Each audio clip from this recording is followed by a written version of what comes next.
வணக்கம் அன்பு உறவுகளே, நான் உங்களின் ஸ்ரீ.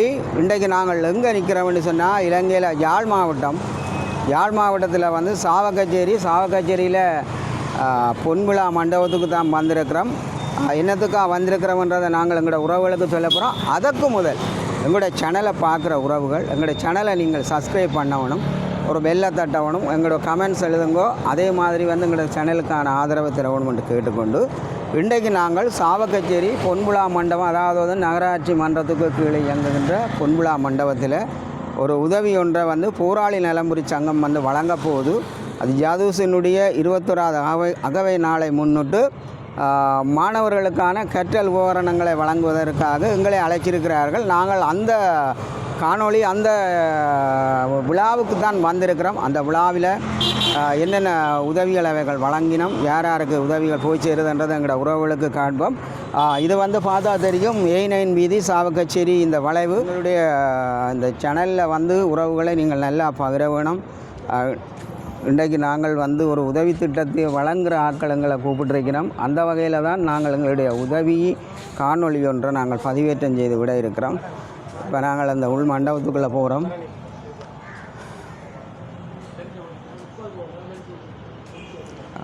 மழையும் ஆயத்தமாக தான் நிற்கிது. இதுதான் அந்த பொன்விழா மண்டபம். இந்த பொன்விழா மண்டபத்துக்குள்ளே நடைபெறுற இந்த நிகழ்வு யாரால் என்னத்துக்காக நடத்தினோன்றதை நாங்கள் உள்ளே போய் எங்களோட உறவுகளுக்கு காண்பிப்போம்.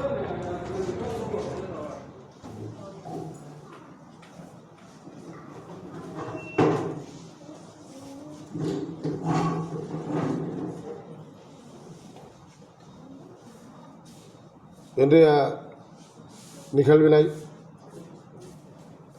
ஜதூஸ் அவர்களுடைய அஞ்சலியோடு ஆரம்பித்து வைப்போம். திடீரென்று விபத்து ஒன்றில் உமையெல்லாம் விட்டு பிரிந்திருக்கின்றார். அவருக்காக அவருடைய நல்ல எண்ணங்களை நிலைத்து நிறுத்த பாடசாலை கல்வி கற்கின்ற மிக தேவையுடைய மாணவர்களை அழைத்து அவருடைய நினைவாக அவரது நண்பர்கள் போராளிகள் நலன்புரி சங்கத்தினர் இணைந்து இந்த மாணவர்களுக்கான பாடசாலை உபகரணங்களை வழங்குவதற்காக ஒழுங்கமைக்கப்பட்டிருக்கின்றது. அந்த வகையில் அவருடைய நினைவு கூர்ந்து முதலாவதாக சுடரேற்றி அஞ்சலி செலுத்துகின்ற நிகழ்வு இடம்பெறுகின்றது. முதலாவது சுடனை அவருடைய தந்தையார் அவர்களை ஏற்றி வைக்குமாறு அன்போடு அழைத்து நிற்கின்றேன்.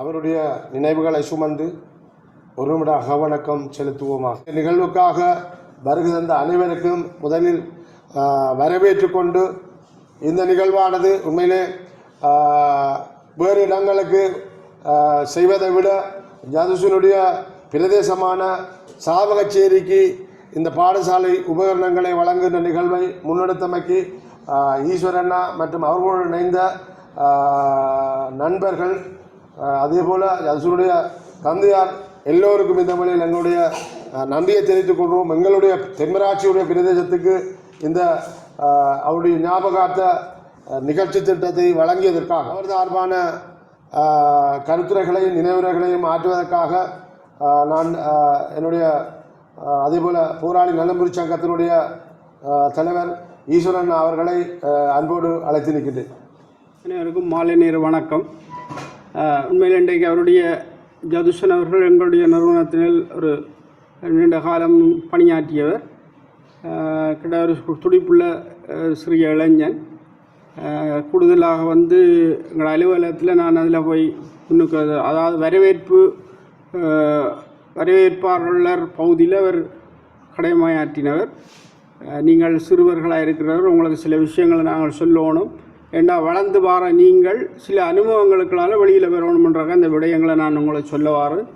எப்பயும் நாங்கள் எங்களுடைய அவதானங்களை வேறு திசைக்கு கொண்டு போவோம்னு சொன்னால் அதில் வந்து பாதிக்கப்படுறது நாங்களாக இருக்கும், அல்லது நாங்கள் சார்ந்த குடும்பங்களாக இருக்கும், அல்லது எங்களை தாங்கி நிற்கின்ற எங்களை தாங்கி நிற்கின்றவர்கள் அதன் இழப்புகளை பாரிய அளவு சந்திப்பவர்களாகத்தான் இருப்பார்கள். இன்றைக்கு மாறி வரும் உலகம் அதைத்தான் தாங்கி செல்கின்றது. அந்த அடிப்படையில் ஜதுசன் என்பவர் எங்களோட பணியாக லீவில் நின்றுட்டு தந்தையார மருத்துவமனைக்கு இறக்கிட்டு அந்த இடத்துக்கு எங்களோட இடத்துக்கு வந்துட்டு சரியாக 12 மணி இருக்கும். 12 மணி அளவில் அவர் எங்களோட கடமை அலுவலகத்திலேருந்து வெளிக்கிட்டவர். லீவு நாளில் வந்து எல்லாரையும் சந்தித்து பெம்பல் அடித்து போட்டு வெளிக்கிட்டவர். சரியாக 15 நிமிஷத்துலேயே அப்படியே இறப்பு செய்து நடந்தது. ஊடகங்கள், சமூக ஊடகங்கள் இந்த இறப்பை வந்து பல்வேறுபட்ட விமர்சனங்களுக்களால் கொண்டு சொன்ன ஒரு விபத்து தான் இந்த இவருடைய விபத்து. எனவே இந்த விபத்துக்களை தவிர்க்கிறதுக்கு பிள்ளைகள்கிட்ட மட்டுமில்லை பெற்றோர்கள்ட்டையும் அந்த பணி இருக்குது. இப்போ இதில் வந்துக்கிறார்கள் சின்னாக்கள், நீங்கள் இந்த விஷயங்களை இப்போ நாங்கள் உங்களுக்கு கொண்டு வந்து புத்தகத்தை தரோம், பேக்கை தரோம், இந்த விடயங்களை இந்த விஷயத்தோடு முடிந்து போகக்கூடாதுன்றக்காக தான் நாங்கள் இந்த பேக்லேயே அவருடைய படத்தை போட்டு அந்த விஷயத்தை உங்களுக்கு போட்டிருக்கோம். அந்த படத்தை பார்த்தா உங்களுக்கு அம்மாட்ட கேட்கணும், இல்லை அப்பாட்ட கேட்கணும், இல்லை அண்ணா உங்கள்கிட்ட கேட்கணும். அந்த அண்ணா இந்த படத்தை வச்சுக்கிறீங்கன்ட்டு கேட்டால் தான் நீங்கள் அடுத்த மனதுக்குள்ள அந்த விஷயம் போகும். விபத்துக்களால் உயிரிழந்து கொண்டிருக்கிறது இந்த இலங்கையில் விபத்துக்களால் உயிர்ந்துள்ளதுக்கு ஒரு நாளைக்கு 4 பேர், சராசரி 4 பேர் ஒவ்வொரு நாளும் இறந்து கொண்டு இருக்கின்றது. மாதத்தில் கணக்கு பாருங்கள் 120 பேர். வருஷத்தில் கணக்கு பார்த்தீங்கன்னு சொன்னால் 10,000க்கும் மேற்பட்ட ஆட்கள் விபத்து, ஒவ்வொரு நாளும் விபத்து. காலையில் விபத்து, பின்னேரத்தில் வெளிக்கிறவர் வீடு வருவேறுன்ற நம்பிக்கை இனம் இல்லாமல் இந்த விபத்துக்கள் போய்கொண்டிருக்கு. இந்த விபத்தை தவிர்க்கிறதுக்கு நாங்கள் தான் எங்களுடைய வேலையை பார்க்கணும். நாங்கள் எங்கள்கிட்ட இருக்குது, அம்மா வண்டி தந்துட்டா, அப்பா வண்டி தந்துட்டா, வெளிநாட்டு காசுலேருந்து மோட்டர் சைக்கிள் எடுத்தாச்சு, கார் எடுத்துச்சுட்டு நாங்கள் சாதனை படைக்க ரோட்டில் வெளிக்கிட்டோம்னு சொன்னால் அந்த சாதனை எங்களை உயிரை கொண்டு போகும். சரியா, இதில் நடந்த விபத்தில் 2 பேரும் தவறு விட்டார்களான்ற பல்வேறுபட்ட விமர்சனம் வந்தது. தம்பியில் பிள்ளையா, அக்கால பிள்ளையா, தம்பியில் பிள்ளையா, பிள்ளை தம்பியில், பிள்ளை அக்கால் என்ற விமர்சனங்கள் சமூக ஊடகங்கள், அனைத்து ஊடகங்கள், எல்லா இலங்கையில் இருக்க கணிசமான ஊடகங்கள், சமூக ஊடகங்களும் இந்த செய்தியை ஒளி வடிவில் பிரசுரித்து அதுக்கான விமர்சனங்கள் போனது. அப்போ நீங்கள் இந்த விபத்துக்களை தவிர்க்கிறக்கூடிய வழிமுறைகளை உங்கள்கிட்ட மோட்டார் வாகனம் இருந்தாலும் சரி, உங்களோட சகங்கள்கிட்ட இருந்தாலும் சரி, நீங்கள் 100% உங்களை பாதுகாக்கக்கூடிய மாதிரி வாகனங்களை செலுத்துங்க. இப்போ நாங்கள் வேறு விஷயங்களை ஒரு காலத்தில் கதைச்சினாங்க, இப்போ நாங்கள் விபத்துக்களால் சாகாதேங்கன்னு தான் சொல்லுறோம். ஒரு காலத்தில் நாங்கள் கதைச்சது செல்லில் சாகாதேங்கோ, சிவிரில் சாகாதேங்கோ, பம்பரில் சாகாதேங்கன்னு சொல்லி கதைச்ச விஷயங்கள் இப்போ நாங்கள் விபத்துக்களால் சாகாதேங்கன்னு சொல்ல வரோம். சரிதானே, காலம் மாறிட்டுது. சரிதானே, உங்களை பாதுகாக்கிறக்கு ஒரு காலத்தில் நீங்கள் பதுங்குழியங்கள் அமையுங்கோ, உங்களை பாதுகாக்கிறக்கு அதுக்குள்ளே போய் இருங்கோ, மண்மூடையில் கட்டுங்கொண்டு சொன்ன காலம் மாறி இன்றைக்கு உங்களை பாதுகாக்கிறக்கு உங்களோட மோட்டார் சைக்கிள்களை மெதுவாக ஓடுங்கோ, வாகனத்தை மெதுவாக செலுத்துங்கன்னு சொல்கிற காலத்துக்கு இன்றைக்கு கொண்டே விட்டுட்டு நவீன உலகம். சரியா, அப்போ ஆகவே நீங்கள் இந்த விஷயம் இப்போ நாங்கள் உங்கள்கிட்ட தர வந்த விஷயம் வேறு, நான் கதைக்கிற விஷயம் வேறு. நான் கதைக்கிற விஷயம்தான் இப்போ கதைச்சு கொண்டிருக்கிற விஷயம்தான் முக்கியமான விஷயம். அப்போ தயவுசெய்து நீங்கள் இந்த விபத்துக்களை தவிர்க்கிறதுக்கு நீங்கள் இப்போ இந்த சின்ன பிள்ளைகளுக்கு அப்பா இருக்கும், சின்ன பிள்ளைகளுக்கு அம்மா இருக்கும். ஆகவே தயவுசெய்து இந்த விஷயங்களை, விபத்துக்கான விஷயங்களை தவிர்ப்போம். அவருடைய ஆத்ம சாந்தியுடைய அவருடைய 21வது அகவை, அதாவது அவருக்கு இன்றைக்கு 21 வயசு. அந்த 21 வயசில் அவருடைய 18 இன்றைக்கு சரி அவர் பிறந்த தேதி இது. இந்த தேதியில் அவருக்கு 21 வயசில் நாங்கள் இந்த இடத்துல கல்வி சார்ந்த உதவிகளை செய்ய வந்திருக்கிறோம். அவர் மலேசியாவில் போயிருந்து கல்வி கற்று இப்போ இந்த இலங்கையில் கல்வி தனக்கு ஒரு தொழில் இருக்கணும்ன்ட்டு எங்களோட நிறுவனத்தில் பணியாற்றினவர். பணியாற்றி போட்டு அவர் தன் வாழ்வை வீதியில் முடிச்சு போட்டு. சரிதானே, தவறுதலாக நடந்த விபத்து தான். ஆனால் இந்த விபத்தை அவவும் தவிர்த்திருக்கலாம், இவரும் தவிர்த்திருக்கலாம், வேகத்தை குறைத்திருந்தார். எங்களுடைய அமைப்பு இந்த போராளிகள் நலம்புரி சங்கம் என்ற அமைப்பு இருக்குது. அதனூடாக நாங்கள் கல்விக்கான உதவிகளை பெரும்பாலும் கல்வி, இறப்பு 2 விஷயம்தான் நாங்கள் கூடுதலாக செய்கிறது. இந்த போராட்டத்திலே இருந்தார்கள் அல்லது அவருடைய இருந்தாக்களும் சரி, அவருடைய பெற்றோர்கள் இருந்தாலும் சரி, அவர்கள் இறப்பின் பின்னு நாங்கள் அவருக்காக ஒரு சிறிய மரியாதை கொடுத்து, தந்தையோ தாயோ இறந்தால் ஒரு மரியாதை, இல்லை போராட்டத்தில் நேரடியாக போராடினவர் இறந்தாலும் அவருக்குரிய மரியாதைகள் நாங்கள் கிட்டத்தட்ட 3 வருஷமாக செய்து கொண்டு வரோம். கஷ்டப்பட்ட ஆக்களை தெரிவு செய்து அந்த கல்விக்கான உபகரணங்களை கொடுத்து கொண்டு வரோம். இது கனகாலமாக செய்தோம். இந்த நிகழ்வை நாங்கள் செய்தாலும், பொதுவான எந்த நிகழ்வை செய்தாலும் அந்த இடத்துல கல்விக்கான உதவி திட்டம் 100% நாங்கள் கொடுத்து கொண்டு இருக்கிறோம். அது எங்களுடைய வேலைகளில் கல்வி தான் முதன்மையானது. ஏனென்று சொன்னால், இலங்கையை பொறுத்த வரைக்கும் ஆசியாவில் ஒரு காலத்தில் கல்வி உயர்ந்த இடம் இலங்கையிலேயும் வடக்கு மாகாணம். சரியா? கல்வி மாறிக்கொண்டு வரைக்க இலங்கையில் கல்வியில் உயர்ந்து நின்ற இடம் யாழ்ப்பாணம்.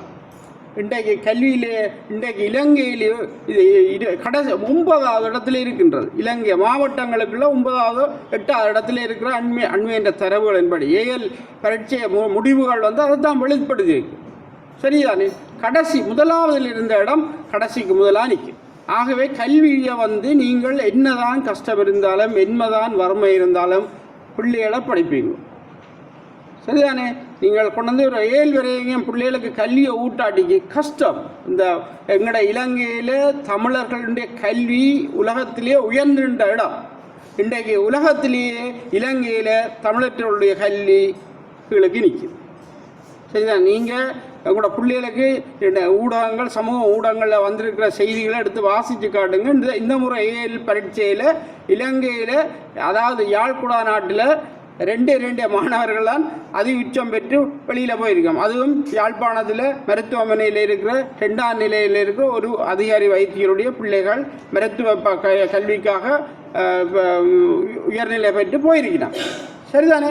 ஏனையவர்களை பார்த்தீங்கன்னு சொன்னால் அது சரி, பூச்சியம்தான். சரியா விளங்கிக் கொள்ளுங்க. உயர்நிலை பாடசாலைகள் எல்லாம் இந்த கல்வியில் தரம் குறைஞ்சு நிற்குது. ஒரு சிலர் மூர்க்கமாக படிக்கக்கூடியார்கள், தன் பிள்ளையை படிப்பிக்கணும் என்று யோசிக்கிறார்கள். கல்வியில் இருந்திருக்கு. இந்த போராட்டத்துக்குள்ளே இருந்து தந்தையை இழந்த, தாயை இழந்த ஒரு உதாரணத்தை சொல்ல, போராட்டத்துக்குள்ளால் தந்தையை இழந்து, தாயை இழந்து, உறவினர்களோட வாழ்ந்து கொண்டிருக்கக்கூடிய ஒரு பிள்ளை தன்னுடைய அம்மம்மாவோட இருந்து அதிகபட்சமாக 9 சித்திகளை பெற்று ஓஎல்ஏ பெற்று 4 பாடத்திலே மதிவுச்சமாக பெற்று அவர் இன்ஜினியராக போயிருக்கிறார். 2 பேரும் போராளிகள். சரிதானே? 2 அம்மாவும் இறந்துட்டு முள்ளி வேகல, அப்பாவும் காணாமலாக்கப்பட்டுட்டு. இப்படி பல உதாரணங்கள் இருக்குது. சரிதானே? நீங்கள் இப்போ நான் இதுக்கு இப்போ பெரிய ஆக்கள் இருக்கிறீங்க, படிக்கிறார்கள் இருக்கிறீங்க, உங்களை சொல்கிற விஷயம்னு சொன்னால் நீங்கள் தேடி பாருங்க. கல்வியிலே நாங்கள் வன்னியிலே இருந்து போராட்டத்திலேருந்து போராடிய பிள்ளைகள், போராடிய தந்தையினுடைய தாயினுடைய பிள்ளைகள் இன்றைய உயர்நிலையில் நீங்கள் கல்வியை விட்டீங்கன்னு சொன்னால் இருக்கிறது அது ஒன்று தான். எங்கள்கிட்ட மண் இழந்தோம், ஆலயங்கள் இழந்தோம், இன்றைக்கு நிறைய விஷயங்களை நாங்கள் இந்த மண்ணில் இழந்துட்டோம். சரிதானே? இப்போ இருக்கிறது எங்கள்கிட்டே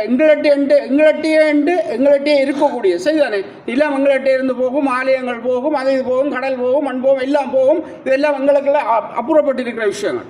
எங்களுடைய கூட இருக்கக்கூடியது கல்வி.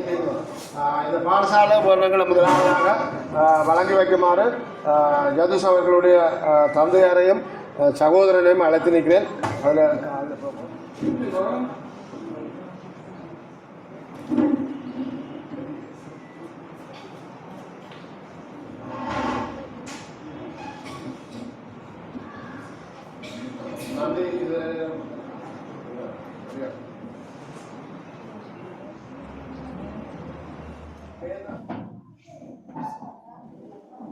படிக்கிற பிள்ளைக்கு எந்த வகையிலையும் ஒரு ஸ்மார்ட் போன் தேவையில்லை என்றால் அதை நாங்கள் கடைபிடித்துத்தான் ஆக வேண்டும்.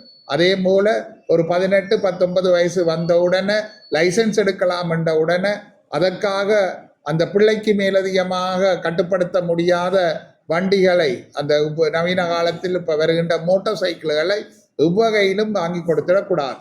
ஆனால் அந்த ஆண் பிள்ளை கண்டிப்பாக அதற்காக அடம்பிடிப்பார். அந்த அடம்பிடிப்பார் என்றதுக்காக அதை நிறைவு செய்ய போகக்கூடாது. இப்படியான சில இந்த சூழ்நிலைகள் எங்களுடைய மண்ணில் இப்பொழுது நடக்கின்றதை இட்டு மிகவும் மன வருத்தமான விஷயம். உண்மையில் ஏழ்மை என்றது மட்டும் முக்கியமல்ல, அது கல்விக்காக நீங்கள் போராட வேண்டும். இந்த கல்வியை நீங்கள் உங்களுடைய பிள்ளைகளுக்கு கொடுப்பதன் ஊடாக அவர்கள் வருங்காலத்தில் ஒரு உயர்ந்த நிலைக்கு வர வேண்டும். உங்களுடைய குறைகள் எல்லாம் தீர வேண்டும். அவர்கள் படித்து நல்ல ஒரு உத்தியோகத்தில் வந்து தங்களையும் காத்து உங்களையும் காப்பதற்கு விளைய வேண்டும். அந்த வகையில் அவர்களை வழிநடத்தி செல்லுங்கள். அந்த வகையில் அவர்களை ஊக்கப்படுத்தி செல்லுங்கள். பிள்ளைகளை மிகவும் கவனமாக கண்காணித்து கொள்ளுங்கள். இப்போ இருக்கிற சூழ்நிலை மிகவும் அபாயகரமானது. மிகவும் கெட்ட பழக்கங்களும் இந்த போதைப் பொருட்களும் ஆழ ஊடுருவி நிற்கின்றது எங்களுடைய மண்ணில். அதிலிருந்து இந்த பிள்ளைகளை காப்பதென்றால் பெற்றோரின் கையிலான் இருக்கு. பெற்றோர்கள் மிக விழிப்பாக இந்த பிள்ளைகளை பார்த்து கொள்ளுங்கள். பாடசாலைக்கு அனுப்பிவிட்டோம் அல்லது டியூஷனுக்கு அனுப்பிவிட்டோம், அவர்கள் படித்து வருவார்கள் என்று கனவு காணாதீர்கள். அங்கெல்லாம் இது ஊடுருவி விட்டது. மிக கவனமாக உங்கள் பிள்ளைகளினுடைய நடத்தைகள் கோலங்களை அவதானித்து கொண்டே இருங்கள்.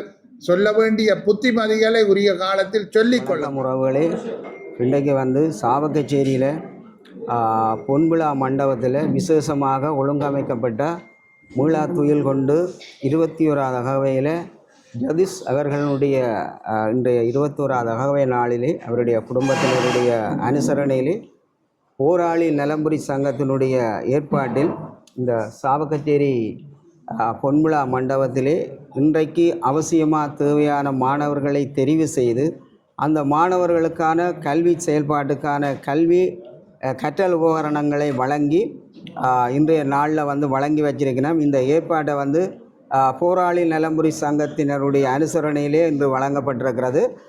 இந்த நிகழ்வுக்கு எங்களையும் அழைத்து எங்களுடைய சேனல் வந்து இங்கே வருகை தந்து ஒளிப்பதிவுகளை செய்ததுக்கு குடும்பத்தினருக்கும் போராளி நலம்புரி சங்கத்துக்கும் எமது மனமார்ந்த நன்றிகளை தெரிவித்துள்ளோம். மீண்டும் ஒரு பதில் காணொலி மூலம் சந்திக்கும் வரை உங்களிடமிருந்து விடைபெற்றுக் கொள்ளும் நான் உங்களின் ஸ்ரீ.